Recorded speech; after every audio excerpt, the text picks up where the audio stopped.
Coucou, dia tonga soa atao amin'ny fandarana Jeanne Forêt Santé aty Canada indray isika amin'ny akatiky ny Noely isika amin'izao fotoana izao ka dia mahafaly ahy zany ny manolotra fandaharana iray izay mety tsy dia be mpakasitraka angamba kanefa dia ilaina ihany zany amin'izao fotoana ny fety izao satria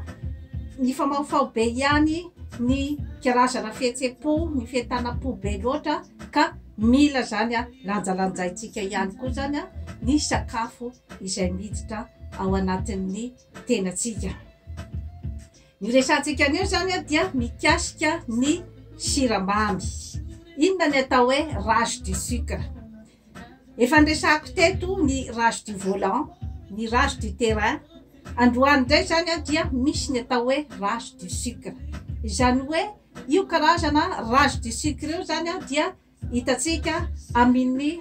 fotoana izay hoe ilantsika zany ny siramamy. Misy zany ny karazan'olona izay rehefa tsy ampy siramamy zany ny ao amin'ny tenany dia mitady fatratra an'io siramamy io ka izay no atao hoe rage du sucre.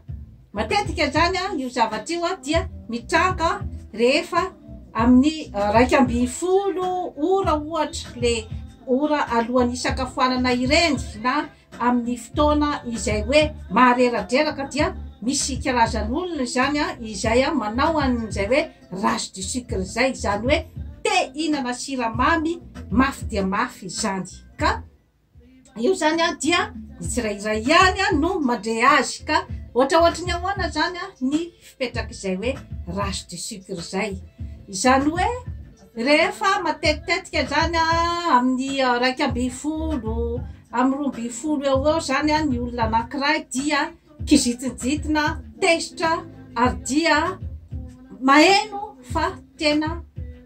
mangovotra ary tena te hinana siramamy mafy dia mafy dia eo zany ianao efa tokony heritreritra ihany satria misy zany an'ilay ataontsika hoe hypoglycémie réactionnelle zany ao aminao. Izany hoe tsy misy an'io karazana réaction io ny olona iray raha tsy efa mpisesika siramamy. Izany hoe cercle vicieux zany io zavatra io amin'ny olona iray. Raha ohatra ka misy olona zany izay hoe mpihina siramamy be loatra, ny siramamy izay lazaiko eto zany dia irony sucre rapide irony, zany hoe ilay siramamy mihitsy zany ilay vidiana any amin'ny magazay na ireo zavatra feno siramamy toy ny bonbon, ny gâteau sy ny boisson gazeuse izany. Raha ohatra ianao ka zatra mpidiokany zany isan'andro dia manao cycle ianao zany, zany hoe misesika ianao zany an'io karazan-javatra io dia manao réaction ny tenanao zany satria rehefa misesika an'io ianao dia ny atidohanao zany manao karazana effort goavana be zany ny ampihena an'ilay siramamy satria ny siramamy dia sary dia vonona zany ao anatin'ny lalan-dratsika satria raha tokony ho izy zany ny siramamy dia tokony andeha any amin'ny muscle zany ka amin'ny alalan'ny fanatanjahantena no ahafahantsika zany mampiditra an'ilay siramamy any amin'ny ozatra zany ka raha ohatra izy tsy tafiditra zany any anatin'ny ozatra dia mijanona ao anatin'ny lalan-dratsika izy zany ary dia manapoizina karazana taova maro dia maro zany ao amin'ny tenatsika. Ka matetika zany sika mieritreritra fa hoe nanao testa ka tsisy diabeta, tsy miakatra ny glycémique. Indraindray zany sika dia milona ao anatin'izay zavatra rehetrarehetra izay kanefa ny siramamy zany dia mandeha misoko mangina ao anatin'ny tenatsika ohatrin'ny iceberg. Izany hoe ny iceberg zany dia ilay karazana glasy,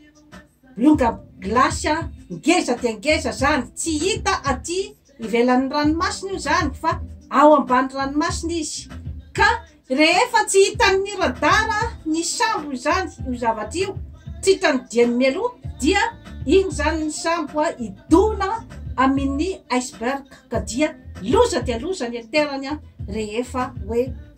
midona amin'ny iceberg ny sambo satria potika izy izany satria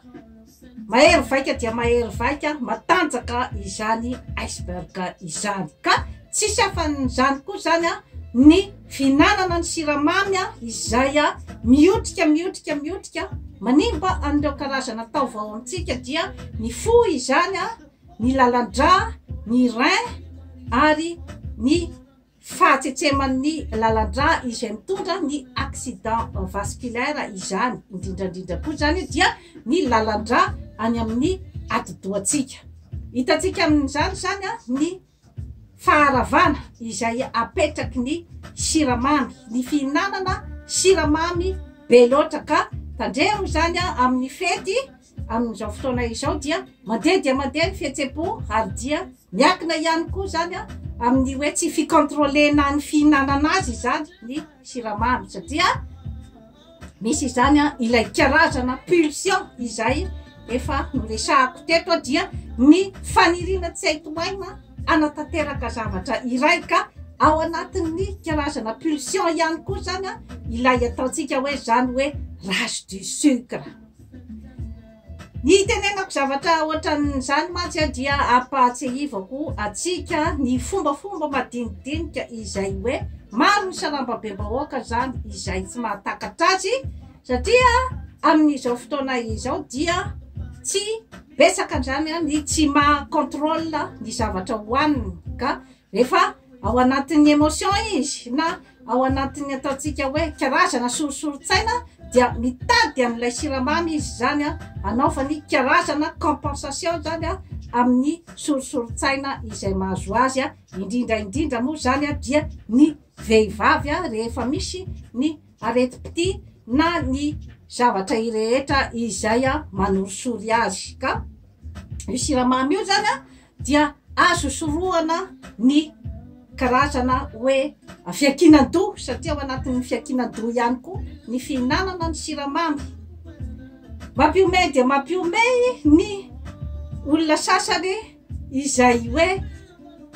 manameloka ny mpisotro toaka manameloka ny mpidoroka zava-mahadomelona satria hoe fahotana kanefa lasa izy mivavaka dia misesika siramamy mitovitovy ihany tompoky lahy sy tompoky vavy ny asan'ny siramamy sy ny asan'ny toaka sy ny zava-mahadomelona sy ny sigara ao amin'ny olombelona raha ohatra ka tsy hay zany a ny mandanjalanja azy ka eto amin'izany forêt santé dia tsy milaza amina hoe aza mikasika siramamy fa ataovy zany a ny fandanjalanjana ka ianao ihany no mahafantatra ny tenanao satria betsaka ane ny olona izay ataontsika hoe mahay misotro toka mahay misotro kely fotsiny izy a consommation kely fotsiny no sotrony dia afaka zany izy a maîtriser ny zavatra ampidiriny ao anatin'ny vavany. Misy kosa nefa zany ny olona izay hoe tsy mahay an'izay self control zay na ilay hoe fanaovana ny maîtrise de soi izany a fa vatany vao manomboka misotro izy dia tsy mety raha tsy lany tanteraka zany a ny tavoahangy iray manontolo ka amin'ny karazan'olona ohatr'izay ianao ihany dia efa mahafantatra ny tenanao hoe ianao ve afaka manana an'izay karazana self control zay sa ianao ve ilay karazan'olona rehefa mandray siramamy ohatra ianao zany a dia tsy maintsy laninao daholo ohatra ny gâteau ray manontolo fa tsy mba mahay ianao a hoe maka silany kely ianao ihany a dia afaka mahalala an'izay satria izay efa notononiko teo zay zany a ny karazana aretina izay azo avy amin'ny fisesefana siramamy be loatra ka ireny zavatra madinidinika amin'ny fiainana ireny satria manimba ny humeurany olombelona zany a io a fihinanana siramamy be loatra io satria tafiditra ao anatin'izany daholo a dia ireny hoe fifamonoana ireny atezerana amin'ny société satria mahatonga ihany koa karazana zany a nervosité aromotana ho an'ny olona izay mpandray azy io zany a ny siramamy ary be dia be ny zavatra akorotany fihinanana siramamy satria tsy maha-maîtriser intsony zany an'ilay karazana hoe agovo ratsy ao aminy zany ny olona iray. Que l'aliment soit ton remède hozy izy Hippocrate. Izany no voizintsika zany eto amin'ny Jeanne Forest Santé ka dia manambara izany ny t-shirt izay anaovako. Misy ny soratra hoe que l'aliment soit ton remède. Ary dia misy ny logo Jeanne Forest Santé ary eto ankilany ihany koa zany dia ny sariko. Ka amin'ny 2023 dia varotana eto amin'ny Jeanne Forest Santé ity karazana t-shirt ity izay anentanana antsika zany mba hitandrina amin'ny resaka sakafo satria ny sakafo ara-pahasalamana ihany no manome ny saina matsilo ary manome ny karazana clairvoyance amintsika olombelona.